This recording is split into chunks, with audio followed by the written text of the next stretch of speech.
when it came to straight up running, distance running was something we didn't see growing up. Okay. So, you know, you can't do what you don't see. The run club, fitness, all this stuff is a true passion for me. Like, I truly want to see people get better. Community can help you do so many things and reach higher heights than you would do by yourself.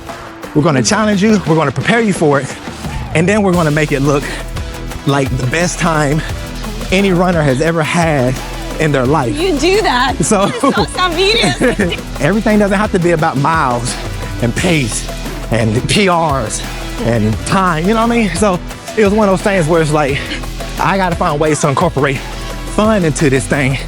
We probably average about 250 to 300 people at every run. You know, and that's why I always tell people, just come out, just see it, right? Just see it. Hi guys, this is Runner View with Kat. Ready to join me on this run? Then let's go. But don't forget to hit that subscribe button to keep your face safe. All right, good morning, runner viewers. Today we are running with Yancey. Yancey, Coach Yancey is what they call me. Okay, Coach Yancey, who is not just a tall and handsome guy, but actually a role model in a running community. And he's a founder of a ZFT Run Club that Yancey created to promote distance running within the Black community and to provide diversity. So thanks for running with us this morning. Oh, thank you for this opportunity to talk with you all. Of course. We're gonna start right away. And I wonder, why do you think distance running or Black community is not very represented in distance running? Just going off of my past experience, if it wasn't track, right, the short distances, 100, 200, maybe, yeah, that's probably pretty much where it stops. If we weren't running in those type of races, we weren't running at all. Unless you play basketball, football, but you know that involves other skills, a ball, and type of stuff. But when it came to straight up running, distance running was something we didn't see growing up. So as we get older, you're not gonna, you know, delve into something that you're not used to seeing or not used to doing. So I think that's one of the reasons. You think lack of role models? Yeah, for sure. Big one. And representation, we didn't see it from our parents. We didn't see it from our grandparents or coaches or teachers. So it's just one of those things we just didn't see. So, you know, you can't do what you don't see. That's very true. Well, I'm glad you started changing that. Oh, yeah. And I believe it was 2017. Yep. When it was the Juneteenth weekend. Juneteenth. And you decided to start the ZFT Run Club. Tell us the story behind it. How did you start, and then how many members you have now? Almost, what is it, 80 years later? Oh yeah, it's a crazy, it's a crazy experience and a journey that, you know, I knew this was going to be the goal to get to where we are now. Had no idea how it would happen. Okay. Because it was just something I really started because I had just got into distance running maybe like a year before, and I was living in Atlanta at the time, and I was actually running with a club there, and it was a Black run club. Okay. So it was good to see, you know, when I was starting my journey, to see this group of individuals that looked like me doing this thing that I was trying to get into. And you know, community can help you do so many things and reach higher heights than you would do by yourself. Absolutely. So I seen that, getting into running, joined this club. Movers and Pacers, by the way, is the name of the club. I always shout them out because they were the first club to kind of get me on that journey. So started with Movers and Pacers. I think I maybe ran with them for a few months. I'll probably say 6 months or so. And then I ended up moving back to Houston. Okay. So I wanted to continue that running journey. So of course, you know, I have no, you know, thoughts or plans of starting my own run club. I was more so looking for another run club like Movers and Pacers to join here. And I'm doing my research online, checking Instagram and Google and all these meetups and stuff like that, seeing if I could find a run club that was similar, and I couldn't. So I took it to a guy that I was cool with. We were wouldn't say co-workers, but like I told you, I do corporate health and fitness. Yep. So I was managing a gym for a company that he worked at. Okay. So we would talk a lot because he came to the gym, and I'm telling him about, you know, I'm trying to find this run club. It doesn't seem like they're here in Houston. And then he pretty much challenged me and was like, maybe it's up to you to start one. Never in my mind, you know, never had I ever thought about a run club, being a leader of a run club, because I wasn't a big fan of running, and I just got into it maybe less than a year ago. So, who am I to lead and have a run club and all that good stuff? So I think I sat on it for maybe like a month. Okay. And this is maybe April when he told me this. So the month of May, I sat on it, thought about it. And I want to say at the end of May, I started putting the plans together. Here? Yeah. I started putting the plans together to do it. And I realized, you know, Juneteenth is something big that's celebrated in Houston. Yeah. Actually, way more. I'm from Tennessee. We knew about Juneteenth, but it wasn't something that we celebrated on the scale that they do here in Texas. Okay. So, you know, when I moved here, I realized it was a big thing, especially for the black community. So I'm like, Juneteenth is around the corner. Man, if I'm trying to do something for black people, doing it in June, you know, on Juneteenth, that'd be perfect. Thought about where. Well, I want to do it in the black community so these folks can see us out there, you know, running, and hopefully we can get people from the community to join. And I always knew Third Ward was a, you know, predominantly black neighborhood. So I was like, all right, Third Ward. And then I think maybe like a month before that, they had just did renovations on Emancipation Park. They made a big deal about it. I want to say they spent maybe like $30 million to renovate that park. What a coincidence. So I was like, wow, brand new park. So we can get people at the park in the neighborhood, and we can do it on Juneteenth. Boom, got it. So I did all the planning, came out here, you know, and this is the things that people don't see. All the planning and coordinating that it takes on the back end. And then I really just started it and opened it up to my friends, because I didn't know any runners at the time. I just knew people were telling me, hey, I'm trying to get in shape. I'm trying to lose weight. So all those people I had those conversations with, I just let them know. People showed up, and then here we are, almost 8 years later. You're about to host your morning round. How many members approximately you have now? So the thing is, we don't have a formal membership, right? So our membership comes and goes. What I can tell you is that we probably average about 250 to 300 people at every run. Wow, that's a especially big if we have, you know, good weather. That number could go higher than that, but it's usually around 250 to 300 people that are coming out to every run. And we're only hosting our Saturday run right now. I'm anticipating when we bring our Wednesday night run back, we'll probably be, because people like that because they don't have to get up early. So they can just go to work, get off work, come out, and then meet us at the park where we run it. So a lot more people come out to that run.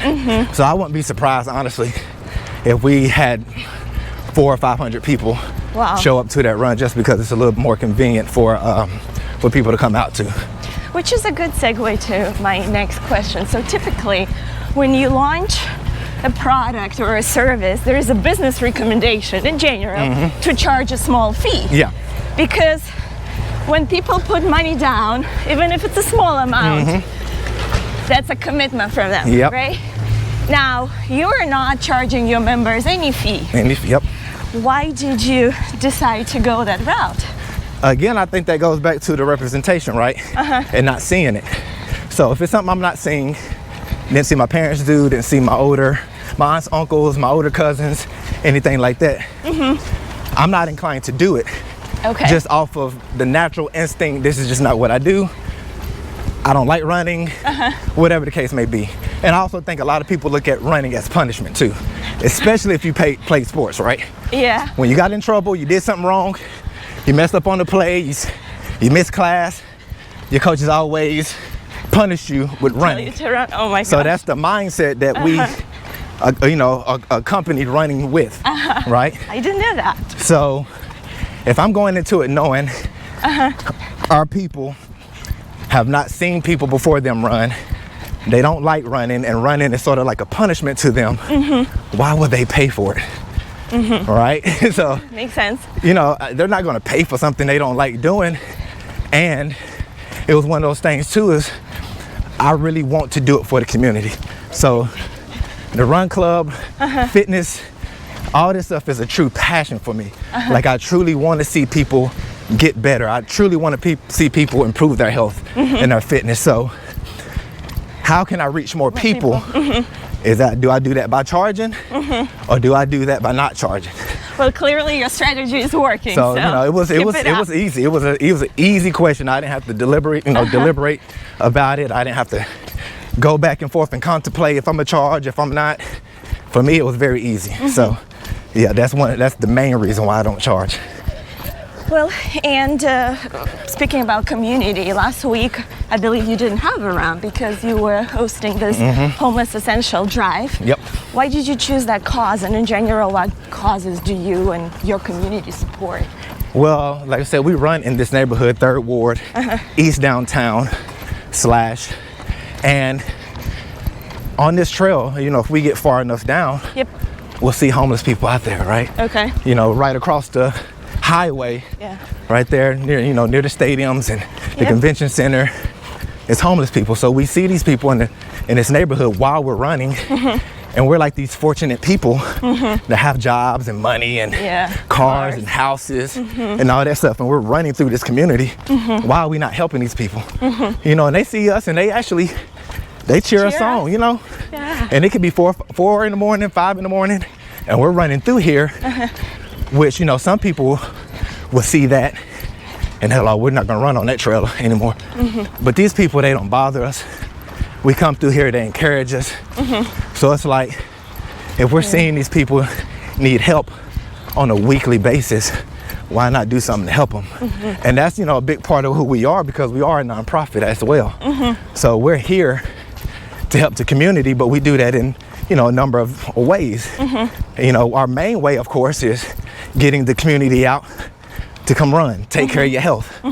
We do it for free. So that way anybody can come, run, jog, or walk. So that's our main way of, you know, kind of serving the community and making sure people are taking care of their health.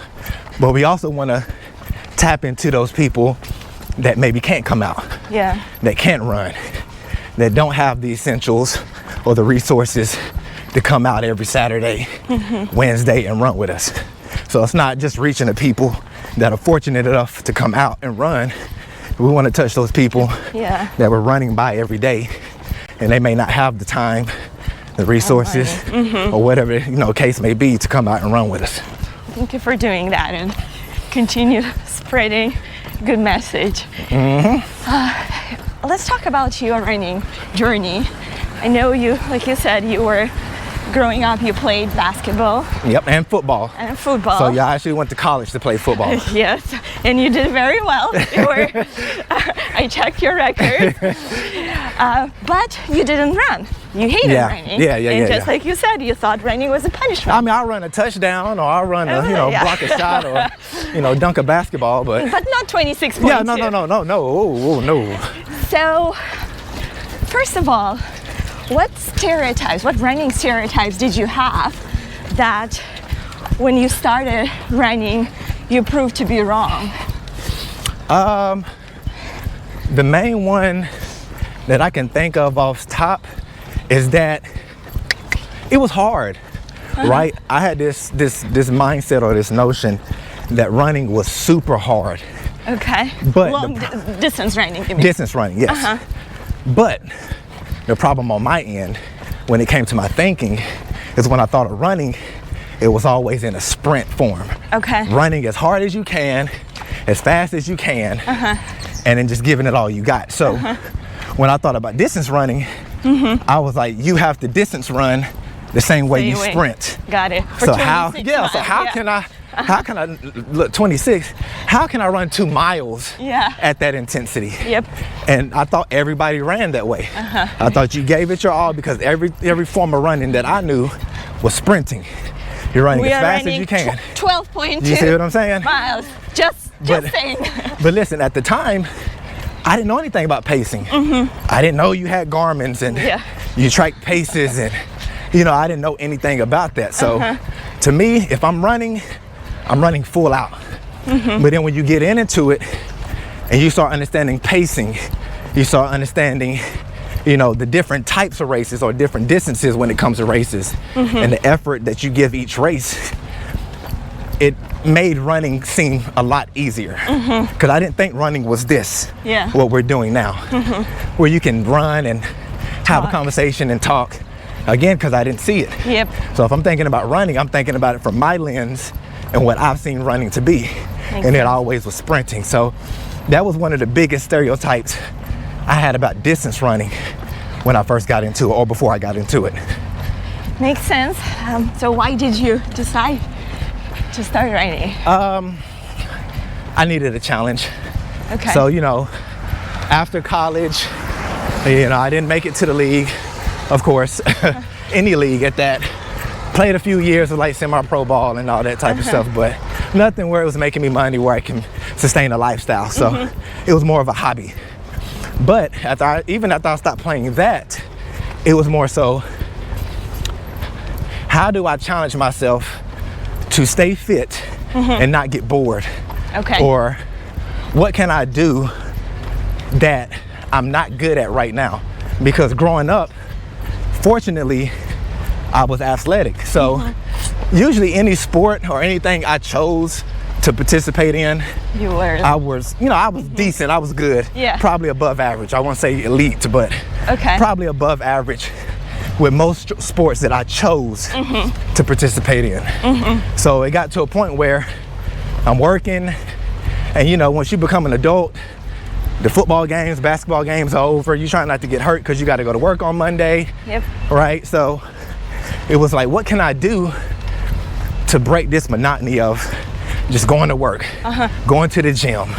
And then I thought about, what do I not like doing? Like, what is the thing that That's a good approach. that I hate doing? Because I'll go play soccer even though I don't know how to play, but I'll do that because it's still fun.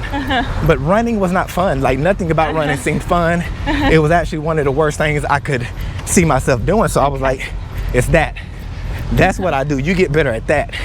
But instead of running from it, no pun intended, instead of running from it, run toward it. And I see people out here doing it, so I see that it's possible. And I feel like if I see anybody else doing something, I should be able to do it as well. Yep.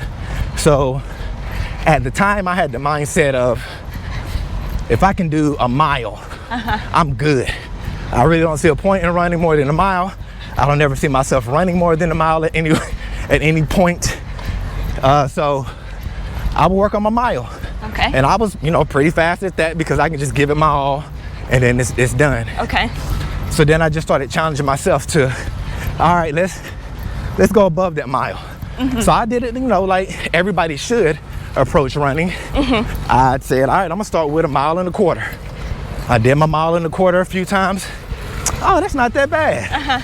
I'm gonna try 1.5 miles. Boom. Oh, that's actually not that bad. Okay. So you just keep inching yourself up until eventually I actually signed up for a race.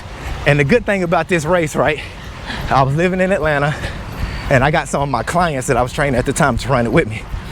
It was a race, it was a 5K. I wanna say it was sponsored by Humana. Okay. And it was completely free. Okay. So no registration cost. So I was just like, why not? Like, what do I have to lose? Exactly. Let's just go out there, I'm gonna get some of my clients and we all gonna experience this new thing together. So I did the race, and that first race that I did, I wasn't running it for me. I was actually running it for my clients. Okay. So I would stop, make sure my clients was good. So it wasn't like a race that I just ran full out to see what I could do. It was like I run with some people. So your mind was focused on a different thing. So it was one of those things, when we finished, I seen how happy they were, right? Like, oh, we actually did it. And we're running through the streets of Atlanta, something none of us had ever done. and we accomplished it.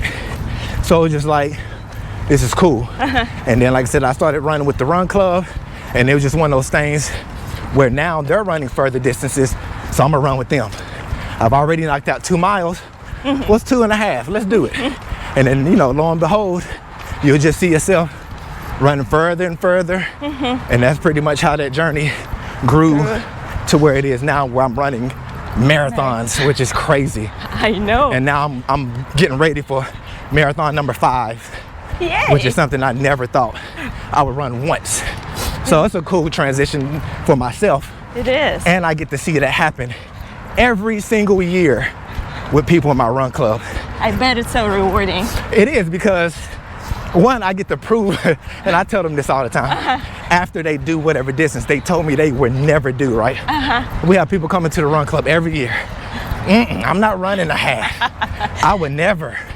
A marathon, nah. Y'all got that, that's crazy.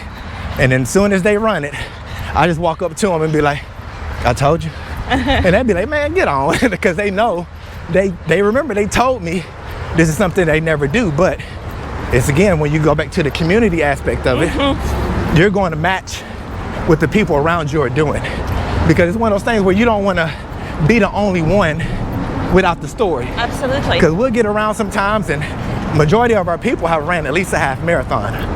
So everybody has a half marathon story. And you don't want to be that person like, I can't even get in on the conversation. And I know they will help me do it, so why not? So I think we kind of convince, influence, peer pressure a lot of people into taking that step to improve their running journey as well.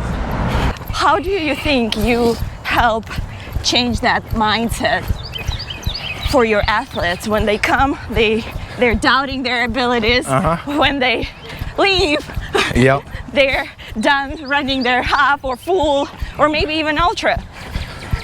I think it's a combination of FOMO, which I tell my team, this is what I think we use the best in order to get people to come out, in order to get people to progress on the running journeys, is providing the opportunity where people can improve their health and fitness by running either a 10K for the first time, a half marathon for the first time. And we're going to train you to do it. So we're not just going to ask you or tell you to run it and not prepare you for it. So we're going to challenge you, we're going to prepare you for it, and then we're going to make it look like the best time any runner has ever had in their life. You do that. So I saw some videos and dancing. I'm like, I feel like I need so to it's be like, a part oh of nah, that group. I gotta be a part of that. Yeah. So it's like, not only are they running, like keeping the main thing, but they're having so much fun doing it. And that's what I need, that's what I want. So I think that kind of pushes people. I think it's also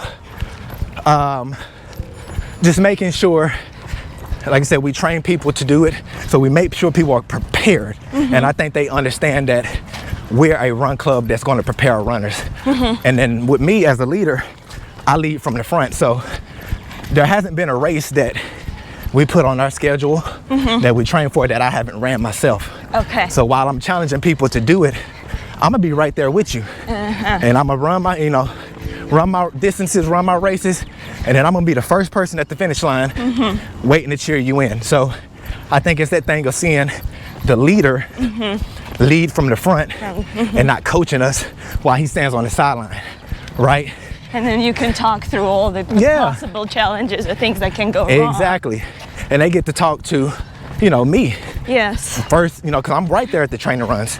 So it's not, when we're looking at these training runs, when we're looking to run longer distances, it's not 300 people out there. It's maybe 30. So it's a more intimate setting, and people get to talk to each other, they get to talk to me, and they get to learn during that process. So I think that makes people more comfortable with running those distances as well. So I think it's just a combination of things of just making it fun, challenging people, making sure that they're prepared for it, and then just being right there as they go through that journey, so they're not feeling like that they have to do it alone. Well, I'm taking you for Boston training. How about that? That's a big race right there. I know, right? Yeah. Well, I need a leader to push me. Oh yeah, no, I'll do that. I probably can't run at the same pace that you run, but I'll be out here, and I'll see you on the way out and on the way back. Okay, that would count. Well, I know you became a role model for many people in the community. And you were born in Knoxville, Tennessee. You came to Houston without really anything and started life from scratch. Where did you build that mental toughness?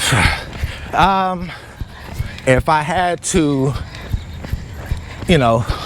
relate it to anything, it would just have to be how I grew up. Okay. I mean, I grew up with a lot of adversity. I grew up with a lot of struggles. And, when you are growing up in that type of environment where, your family doesn't have a lot of money and y'all doing whatever y'all can to make ends meet, keep the lights on, keep food on the table, you start to understand how to adapt to adversity. And the more and more you have to deal with that, it gets easier to deal with. So the fact of me moving to Houston and not having anything, if I'm looking back at my past, it's like, I've been in this situation before where we've had to move out of houses and apartments because maybe we couldn't pay the rent. So now we got to go live with grandma or go live with an aunt. And you adapt, right? So I've been at rock bottom before, and we always came out ahead, or we always came out stronger and better on the other end. Good morning. Good morning. So we always came out better. So what makes this situation any different than the last situation? So I always approach anything when it comes to hardship and just being in the unknown, as you've been through this before and you'll get through it just like you got through it the last time. So I think that's where that ability to withstand and be durable and steadfast in adversity came from. That's very good. How about we turn here and come back? All right. Woo. To continue with the flow. Okay. Where did you have your own role models growing up? I was actually talking to my wife about this the other day. Yes and no. I had, coaches and stuff like that made sure I was doing what I needed to do. Okay. But I didn't have a dad, right? So I don't know my dad, never met him a day in my life. So I didn't have like an in-home role model where I can see what being a man looks like, or what being in a marriage looks like, or how would a man handle this type of situation, right? Yeah. But I had coaches, that kind of steered me in the right direction. And then of course, like everybody else, I had, role models on the TV. Yes. Sports figures and stuff like that. Like I played receiver in football. So when I was growing up, the 49ers were a really good team. Jerry Rice was a really good receiver. So of course, I'm doing my research on Jerry. I'm seeing how hard he worked, and that's what made him great. So, you're looking at still the same philosophy. Yeah, still. But even though I didn't know Jerry from a can of paint, Jerry didn't know me. But just being able to see him work and achieve these goals was sort of like a role model. Okay. And then I guess I had coaches, older cousins, like nobody. I don't really think I had any bad influences, right? I feel like all the men in my life were positive influences, but I can't say I had just a person, a dad, a granddad, an uncle that was just there every day. Male figure. And going through all the trials and tribulations of life with me. It was just more so taking the good qualities of all the men that I knew and putting them in this pot to kind of form who I am and, the way I thought and the way I acted and stuff like that. Well, you clearly took the best like I said, out of the situation. All the men, so I had very positive role models. Yeah. Like I said, they may, had other obligations, they had families and all that type of stuff, but the men in my life were positive. So I'm thankful for that. And you were proactive too. Yeah, very. It requires to be active and to search for it. Yeah. Otherwise, things don't just come easy. Yeah, because I knew also I didn't, even though I grew up in quote unquote the hood, that wasn't me, right? I didn't want to sell drugs. I didn't want to be a gangbang. I didn't want to do any of that stuff. So it's like, how do you find a way to survive in this environment without doing those things? And one of the main things that somebody, young can do, and they, want to survive in an environment like that is, with me, be really good at sports. Because people are going to protect you because they see that you're different. They see that you have another way out. So they're not going to influence you to do bad things because you actually have a chance to make it out doing something different. So I think that helped. And then, like I said, positive role models, very supportive family. So I think that kind of kept me out of the streets and made me realize like there's more to life than, you know, the opportunities or the circumstances that are presented to me. I can achieve more. So I'm thankful for that. So I'm curious then, what advice would you give to young and aspiring Black athletes who are in similar situations and maybe do not have, if we just talk of simply running, they do not have access to running programs and resources, right? How do they get from 0 to 26.2? I mean, I think it all starts, it has to be intrinsic. Like you have to want to do it. So you got to have something inside you, even if it's a real small inkling of like, I want to do this thing, something has to be in it. Because it's hard to convince somebody to do something that they don't want to do and take them from something that they enjoy doing that may not be positive, but it has some type of benefits and trying to take them from that to get them to do something else. So if you have that in you, the great thing about this day and age compared to when I was growing up is the internet.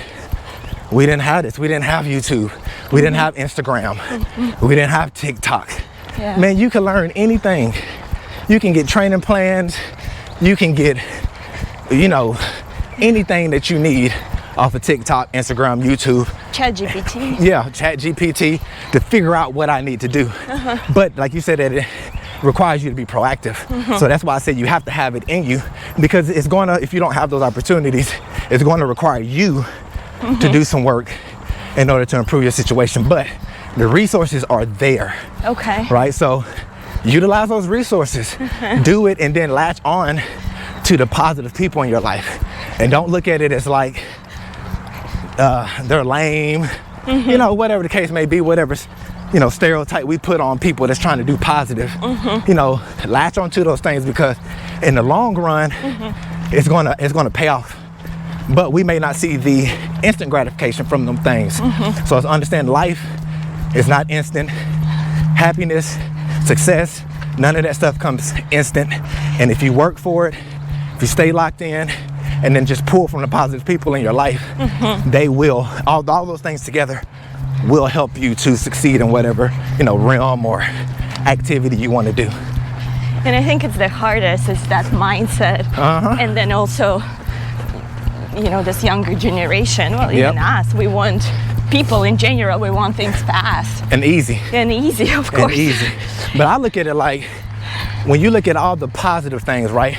All the things you're proud of when it comes to like, I succeeded, I achieved that. None of those things happened overnight. Sure. None of them. They took years. Most of those things took years to accomplish. So it's crazy that when we're looking at, I want this huge accomplishment, to be a millionaire or to be famous or, you know, to graduate from college, you got to understand it takes years to do those things. And sometimes when people see the back end of the story, they just see you graduate. Understanding everything takes work, especially if it's something you're going to be proud of, especially if it's something you can stand on and be like, I did that. It's not going to happen overnight. So you got to be willing to put in the years, sometimes decades, that it takes to achieve that success. Yeah. I hope we are on the right journey. Building a community, building a running community, running club often requires overcoming barriers and challenges. Are there any unique challenges that maybe you faced or had to overcome when you build the supportive space for your community? Oh, yes. I mean, the biggest challenge was, how do I get people that look like me to run? Like, how do I convince them? What do I do? What do I tell them? Like, how do I spice this up to make them realize, like, hey, we're not just going to go out there and kill ourselves.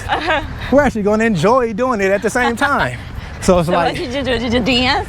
I mean, that's a big part of it, but did you show up with a ball? It's also creating opportunities of fun and not just making it, like I said, running is the main thing, right? So we always keep the main thing, but it's not all we do. And it's like, understanding we can go run 3 miles and dance afterwards. That doesn't make us any less of a runner just because we're dancing, right? Or any less of a run club because we actually enjoy running.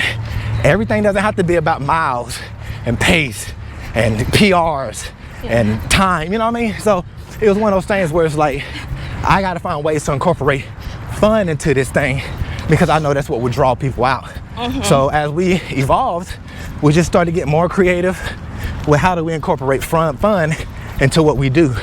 So we started, you know, where I think it was more so just utilizing Instagram and simple stuff like showing how we cheer for everybody when they finish. Okay. That was a big thing. It is. That was a huge thing in the beginning because people would always comment, I just love how y'all wait and cheer for everybody. I just love that.